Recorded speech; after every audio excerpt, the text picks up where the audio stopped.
Yeah, privilege, yes. This is a sermon on our church's website from the Equipper. They have some really good ones. And this is on privilege today. So, let's see. Alex, would you like to open in prayer today? Sure. All right, let's hear from Alex. Thank you, Jesus, for protecting my father and everybody else at Amazon this past few days. And please help everybody else and the families and whoever was hurt in the explosion in Junction. And just make sure everybody is safe. And all the people who were involved with the shootings, make sure the people get justice for what happened. And just keep everybody safe for years to come, and make sure that nothing like this hopefully never happens again. Amen. Amen. Okay. Well, I'm going to start just as an introduction. Luke 14, verse 1. That's where we're going to go today. And it starts out, it says, one Sabbath, when Jesus went to eat in the house of a prominent Pharisee. Now, who were the Pharisees? Alex, do you know who the Pharisees, do you remember who they were?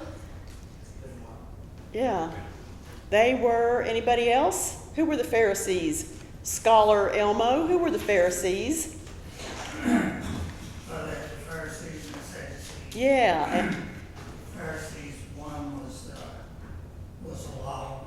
Yeah. And the other one, it was kind of a bit apart.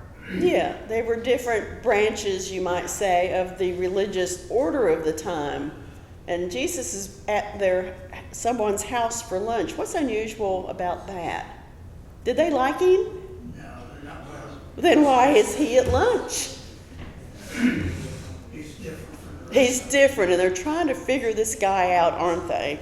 So it says he was being carefully watched. So when we continue with the sermon today, we'll kind of go from there. Title for today is Privilege. We're going to hear about privilege. So are we ready to roll the tape?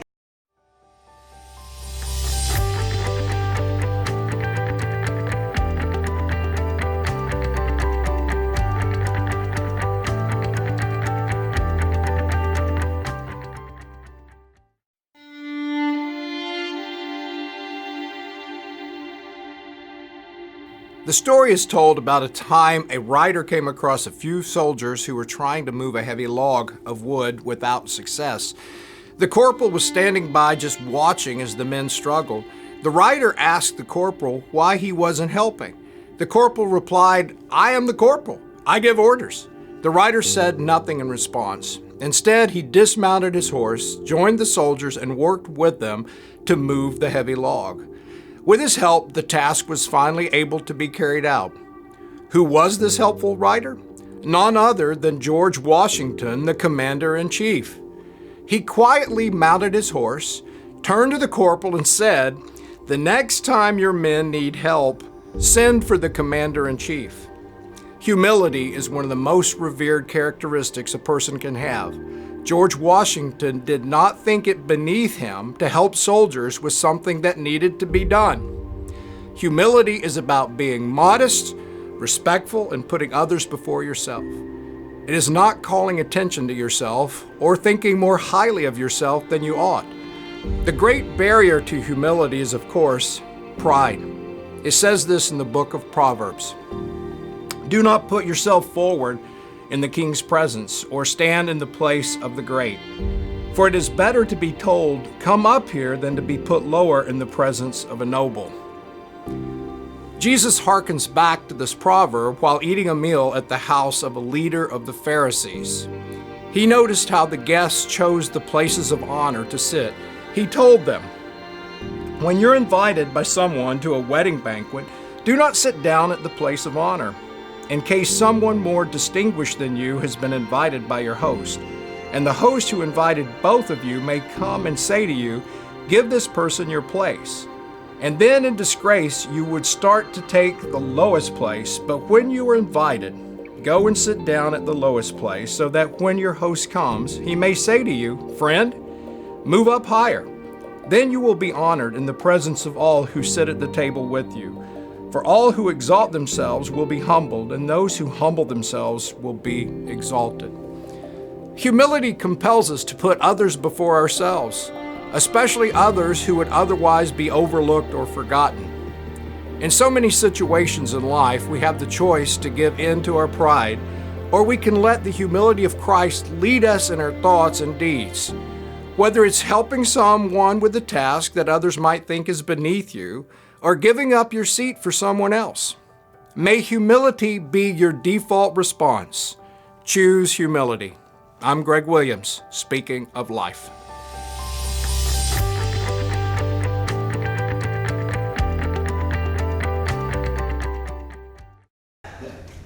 Well, everybody, I am privileged to be with you today.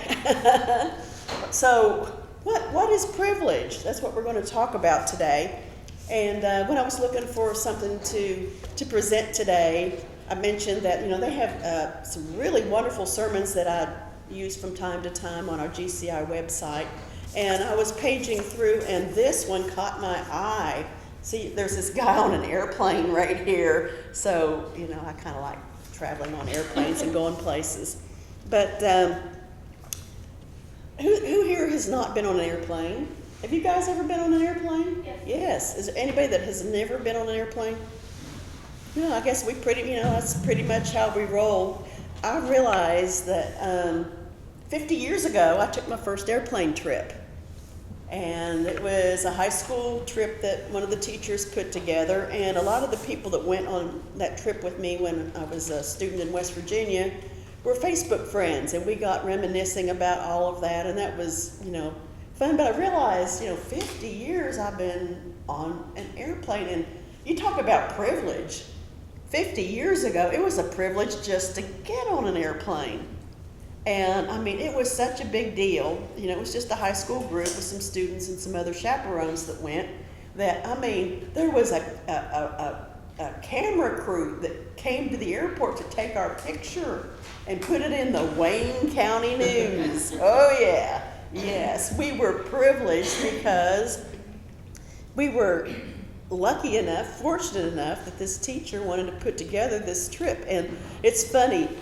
The guys all had sport coats and ties on, and the girls we were all dressed up in, dresses and hose and nice shoes, no jeans, no t-shirts. It was a really big deal just to get to fly on an airplane. So, fast forward 50 years, what is it like? Who has ever entered through first class? Have y'all ever entered through first class when you got on a plane? You have? No? A lot of times planes will do that. You'll load at the front of the plane and, walk back. And you have to walk by the first class guys. And I did that for a lot of years and wondered, what would it be like to fly in first class? They're sitting there in their big fluffy seats. They have their glass of wine and their cheese tray. And, you're dragging your luggage behind you, and, they're just kind of looking away, some of them, not everybody. But it is a privilege to be in first class, right? And it costs a lot more to fly in first class, doesn't it?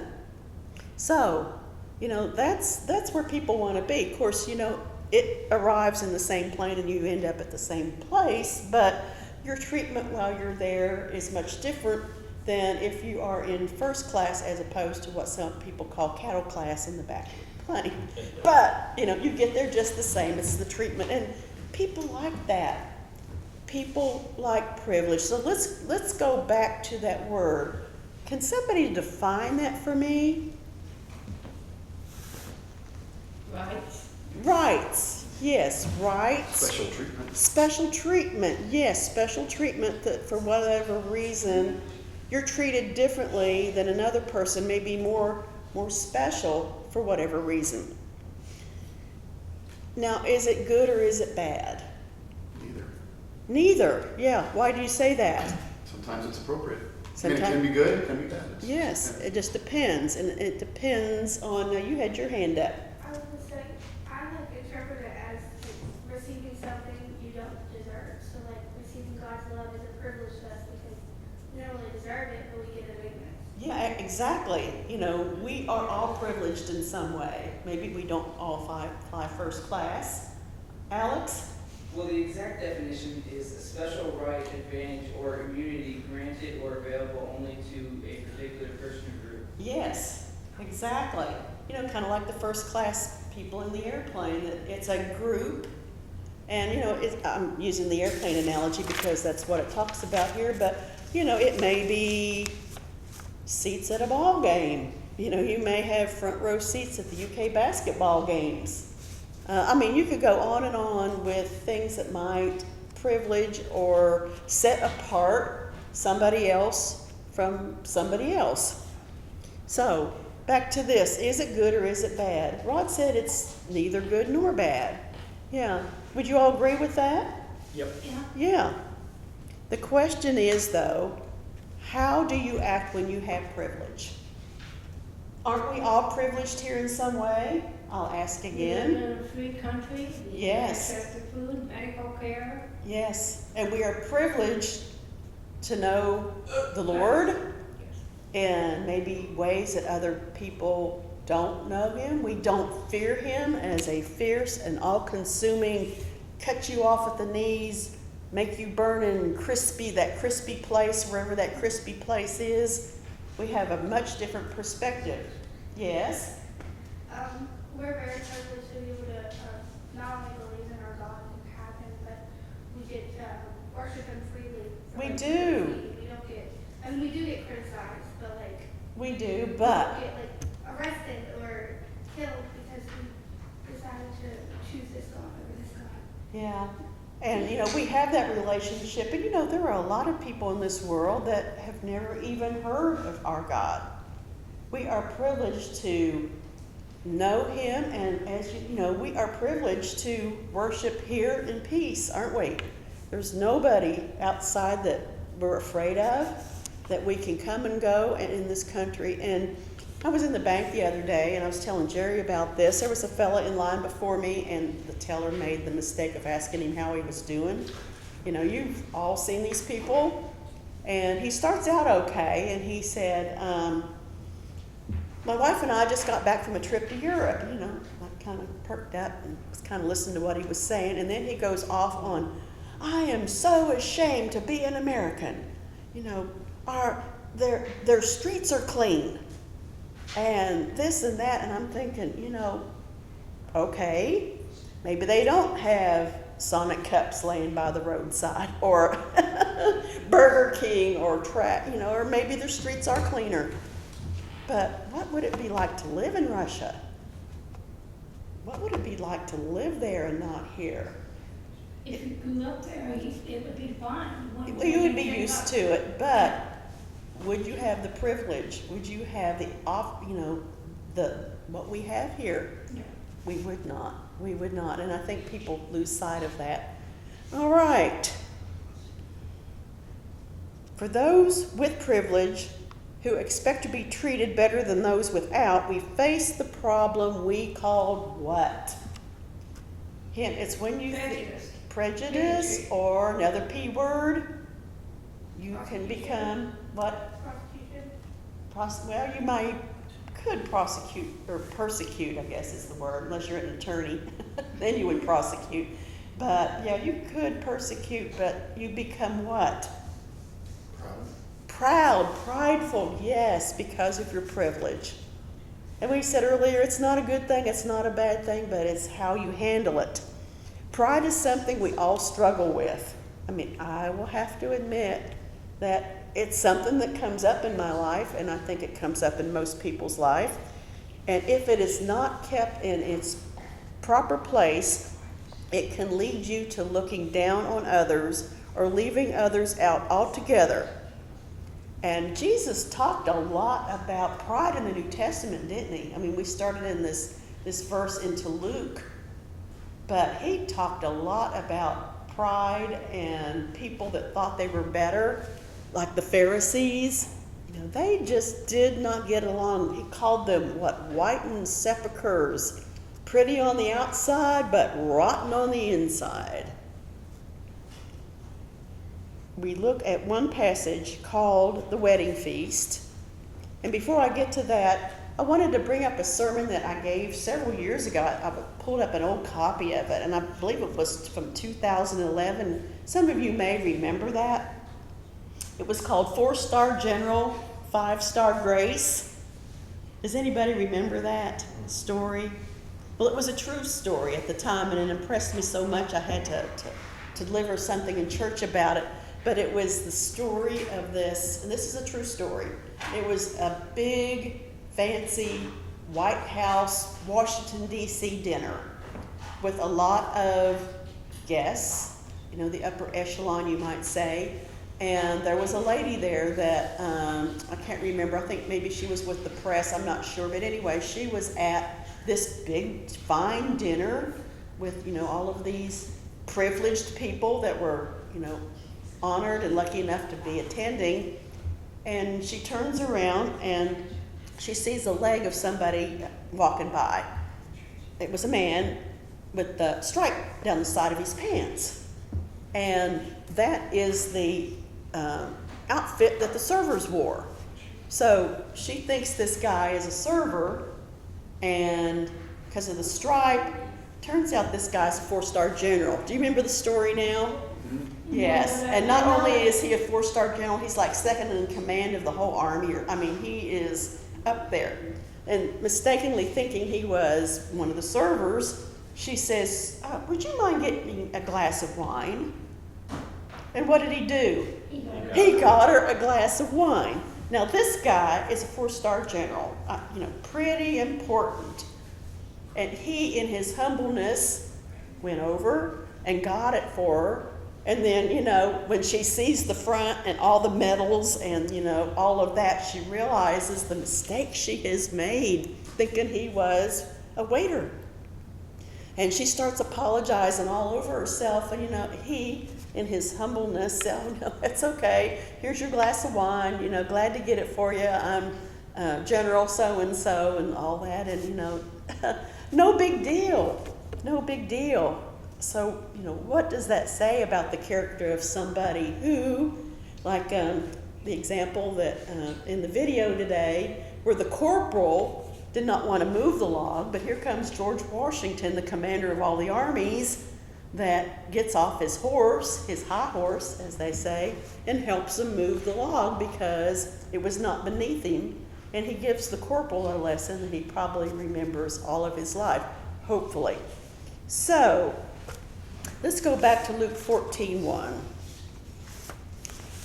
Here they are together, and I'll just reread this. It says, one Sabbath when Jesus went to eat in the house of a prominent Pharisee, not just a Pharisee, but a prominent one, he was being carefully watched, scrutinized. They're trying to figure this guy out. And then it's skipping down. Let's go down to verse 7. And when he noticed how the guests picked the places of honor at the table, he told them a parable or a story. Now, if you're at a dinner like that, what places are you going to pick? Where does everybody want to sit? Head table. Head table by the host, hostess. You want the best seats by them because why? Why do you want to sit there?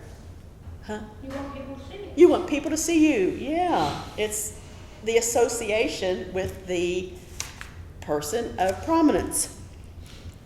And it says, starting the parable, when someone invites you to a wedding feast, he says, don't take the place of honor.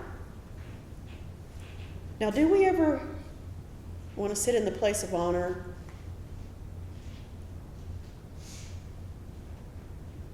I like the back corner seat. The back corner, yeah, some people, the prize seat at church is in the very back row. Elmo's laughing. That's because that's where he and Jack hung out for years. But a lot of people like the back seat. They don't like the front seat. That's kind of the anomaly there. But anyway, when one invites you at a wedding feast, don't take the place of honor up front, for a person more distinguished than you may have been invited.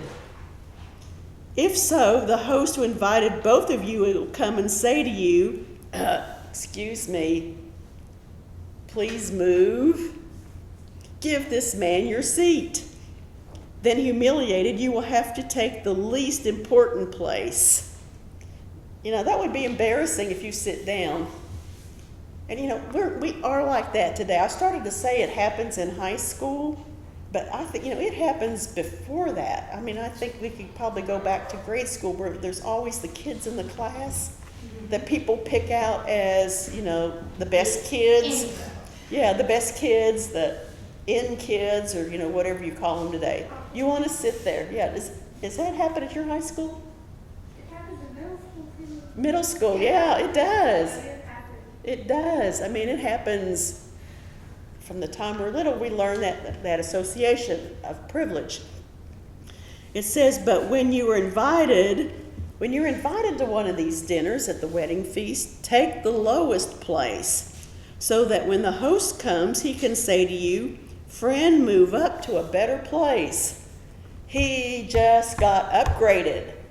Like on an airplane, sometimes you'll be in economy or whatever, and for no apparent reason, they'll have spaces up front, and you get upgraded. And that's what he's talking about here. Take the least seats. Then you will be honored in the presence of all your fellow guests. It's like, oh, wow, who was that guy? I wonder why they moved him up. For everyone who exalts himself will be humbled, and he who humbles himself will be exalted. And that is a theme that runs through and through the New Testament. Then Jesus said to his host, when you give a luncheon or dinner, do not invite your friends. And then he talks about, you're always going to have your rich friends with you, you're wealthy. But he says, when you have a dinner, invite who? Invite who? The lowly. Yeah, the people that don't expect to be there. He says, those are the ones you're going to invite. Now, do you think the Pharisees understood what he was saying? Well, maybe they understood it, but did it make, they understood the words, but did it make sense to them? Because that was totally contrary to how things worked at that time.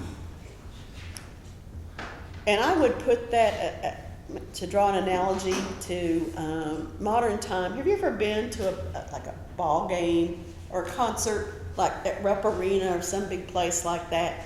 And you always have these people that sneak down to the front seats because they're empty and nobody's sitting in them because whoever has those tickets didn't show up.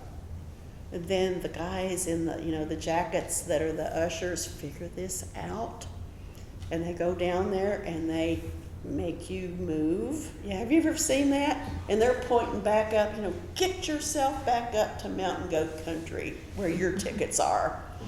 Well, that's that's sort of like how that works now, and everybody's going, well, that dummy, did he think he thinks he can pay $10 and sit in the $100 seats, and everybody just kind of frowns and thinks, what's up with that guy? So, two things to notice here in this story. Number one, Jesus was in the house of someone who was considered privileged, a prominent Pharisee who had invited some guests over for lunch. Secondly, he was being carefully watched, and they were watching him because why? They wanted a reason to judge and condemn him. I mean, that's what made those guys tick, to find something that they could hang on Jesus that would discredit him, that would make him, go to the back of the bus, to the back of the arena with the $10 seats. But they never were very good at that, were they? They just weren't very good at that. When he noticed how the guest chose the place of honor, he told him the parable that we just went through. When you are invited by someone to a wedding banquet, don't sit at the place of honor, in case someone more distinguished than you has been invited by your host. Give this person your place, and then in disgrace you start to take the lower seats.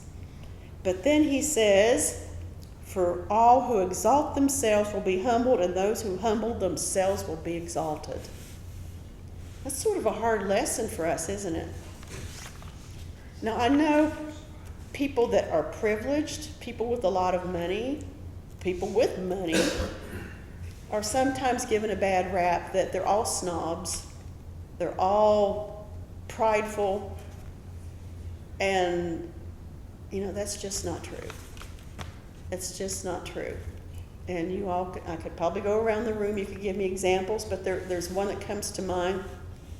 We live in a nice neighborhood, and there's a lot of nice houses, and some of the houses, it's a price range like a lot of neighborhoods, but there are some, when you get to the top, they're pretty pricey.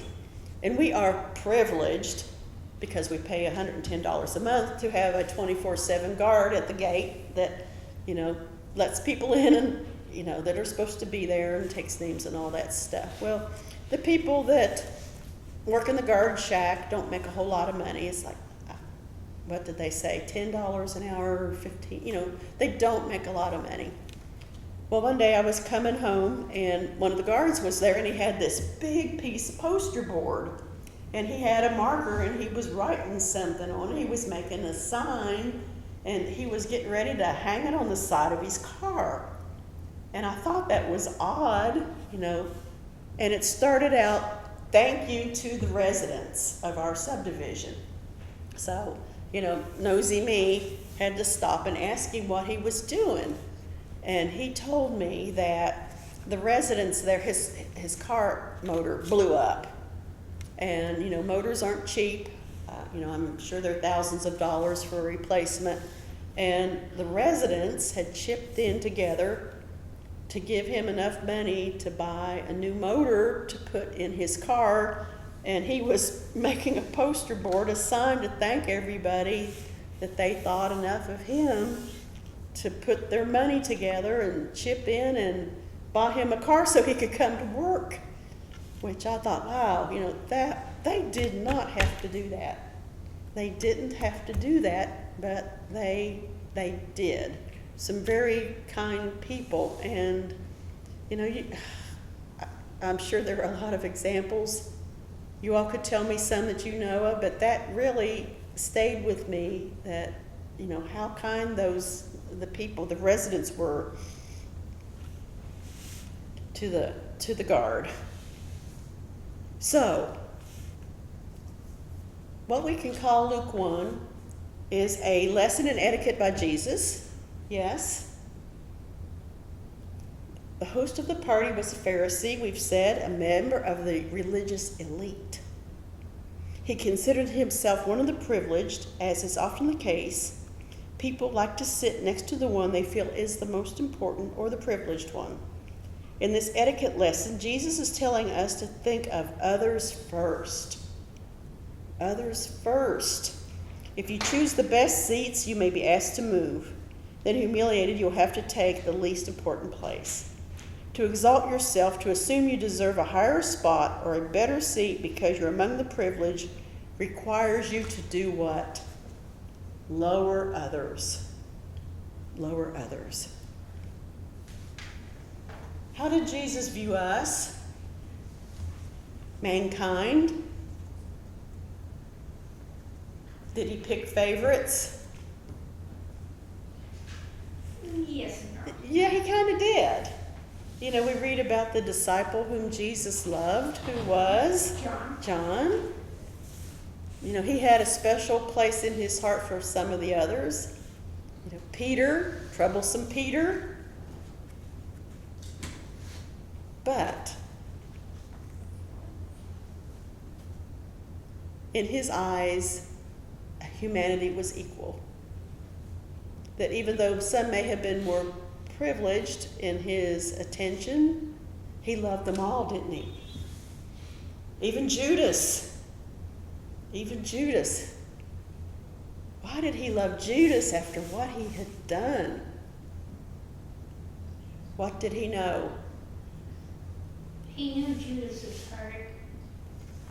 He knew he had the ability to repent if he wanted to. He knew he had potential. Was that the end of the line for Judas? No. No.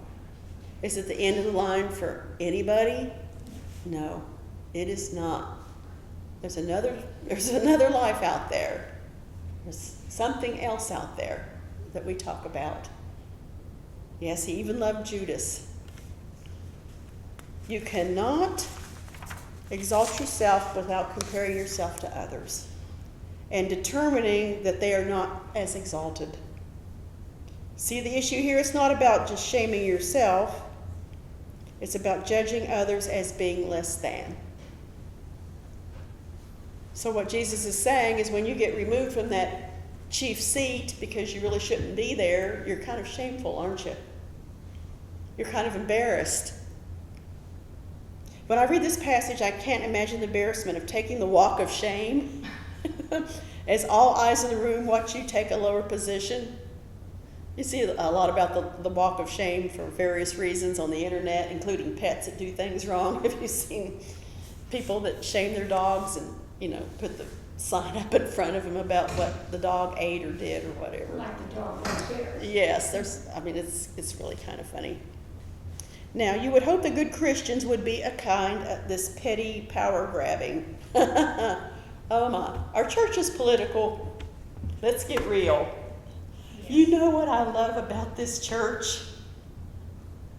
There are 1, 2, 3, 4, 5, 6, 7, 8 of us here. We are so tiny. But where are the politics? Nobody got time for that. Nobody's got time for that. Nobody, nobody's trying to overthrow the authority. Churches are hard. They are. Churches are hard. Because why? They're made of people with emotions, that people aren't perfect. Yeah, that's what makes churches hard. But I love this church because we're small and we're a group of friends that comes together every other week just to be together, to learn, to have fun, to talk. And I think this is awesome. All right. Could this be about judging others as less than ourselves because of their beliefs? Do church people judge others because maybe somebody doesn't believe the same thing as them? How about how long I have been in the congregation? How dare you tell me what to do? I've been here for Yeah, years. young man. When you're 85 and the pastor's 25. It happens.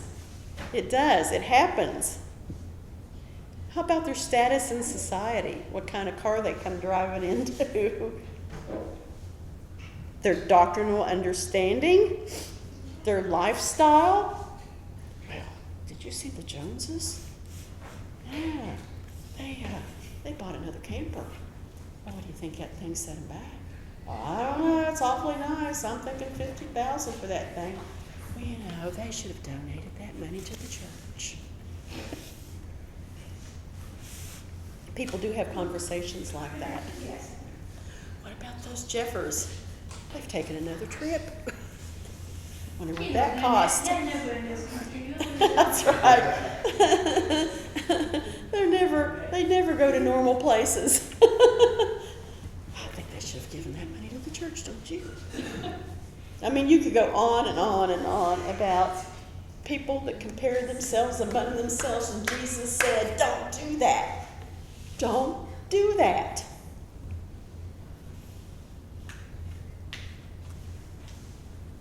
Perhaps they would like to be lifted in a seat of honor because of how much they have already changed.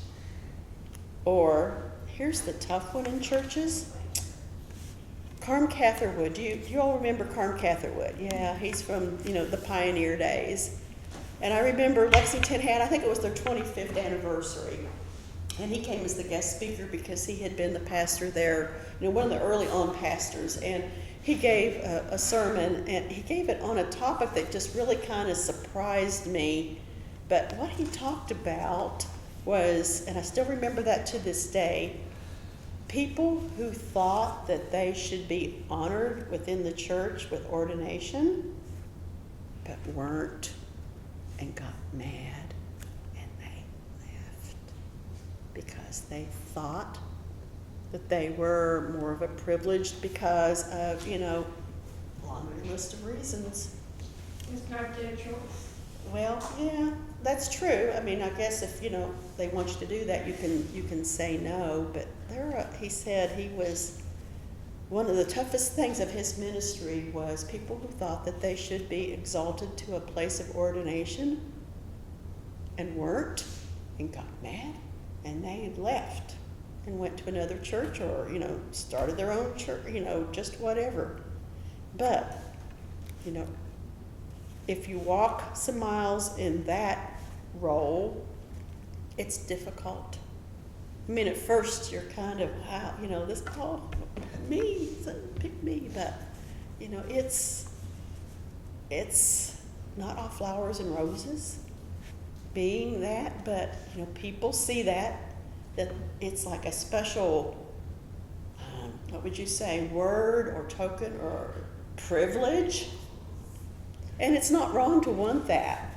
It's not wrong to want that. It's where you get bent out of shape and upset because it's not given you. And, maybe there's a good reason why not, and I'm not sure why I got off on that bunny trail, but I do that a lot. Just follow me back here. When you receive a luncheon or dinner invitation, Jesus said in Luke 14:12, I think I said Luke 1, but it's actually Luke 14, don't invite your friends or your brothers or your relatives or rich neighbors because, they can just invite you back and you will be repaid. But when you give a banquet, invite the poor, the crippled, the lame, the blind, and you will be blessed because they cannot repay you, for you will be repaid in the resurrection of the righteousness. When we still had our church building, we opened it up to different groups. And one of the groups that we opened it up to, you all remember Carla? Yes, the girl from the Caribbean. She was from Trinidad and Tobago, and I always kidded her, you don't talk, Carla, you sing everything. But one thing she did, and we had the privilege of being able to open our church to that, was the Toys for Tots that she did every year. And I mean, she went all out. I mean, we were packed. I don't know if any of you ever went to any of those, but I think we did it 2 or 3 years, I think. And it was meant for underprivileged kids. It was sponsored by the Marine Corps that would gather up the toys. And Carla would go all out. I mean, she just didn't do the toys and all the wrapping and, invited people. She cooked. That girl cooked for all those people. And I mean, it wasn't like snacks on a plate. She had a big Caribbean dinner with rice and chicken and dessert for those people. And through the help of the Marines who provided the toys. But what she didn't invite the exalted people. They've got lots of stuff for their kids anyway. She did that for the people who would never pay her back, not in this life. And I miss that. I like the Toys for Tots. Any privilege we have should be used to serve and bless others. Amen. Let me read that. Any privilege we have should be used to serve and bless others. When we do things secretly, what does God say? That we will be blessed. How? How will we be blessed, Alex? If we do good things in secret for other people, how will we be blessed? We get to go to heaven. Well, or even before that, sometimes we're blessed here on earth. Yeah, blessed here on earth. He will bless you openly. Yes, he will bless you openly. Did you guys realize that? He will bless you openly for things that you do in secret. I'm going to ask you a question, and you don't have to answer, but think about this. Have you guys ever done something for someone else in secret? No, you don't have to answer, but you were kind in some way to a classmate or somebody else?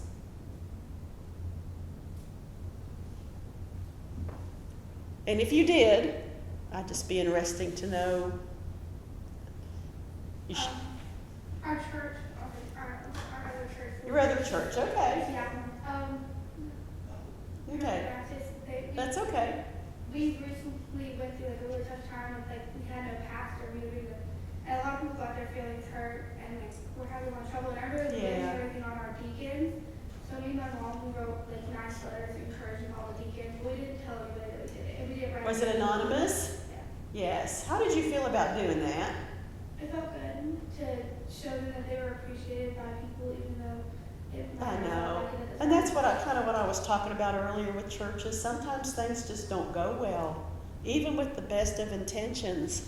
And, you know, no finger pointing here, that it can happen anywhere to any congregation. So, would you call the feeling that you got a blessing? Yeah. Just knowing that you encouraged somebody when, you know, things were going badly? And when we say blessings, does that mean that you're going to get a new car? Or, you know, this Gucci wardrobe shows up on your front step from Amazon? And what would you wear it to? Yeah, where are you going to wear that? You know what I'm saying. As you get older, and you guys are young, you guys are teenage, but sometimes it's the non-physical blessings that are the best. Alex, what are you going to say? When I was in like 6th grade or something, I was playing for a Little League team at the park in Danville, and one of the pitchers wasn't doing so well during the game, so like as a catcher I would like walk up there and like talk to him and just like encouraging him and telling him to like calm down, everything's gonna be alright, you can do this. Yeah. Just stuff like that. Did it help? Yeah. How did you feel? Good. Okay. Was that a blessing? Yeah. Now, you didn't have a new Ford Mustang, Shelby, show up in your driveway, did you? No, that would have been nice. Oh, yeah. That's right. Hey. Yeah. Yeah. But, you know, did you know God knows your name, Alex?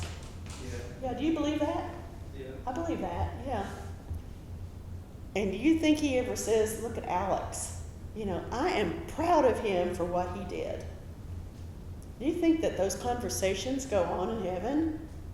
Depends who he's talking to. Well, he's got Jesus at the right side, and we've got the Trinity, remember? Papa. Huh? Papa. Yeah, and what about all the beings? The beings in heaven? We had a sermon a few weeks ago on all the angels, the multitude of hosts that are around the throne. You know, do you think they talk to each other? I think they do. There's conversations that go on. They all just kind of stood there quiet and just saying things. Yeah, yeah. There's conversation going on up there. So you would be surprised. Okay, what time we have? I'm probably running close to 10:57. 10:57, okay.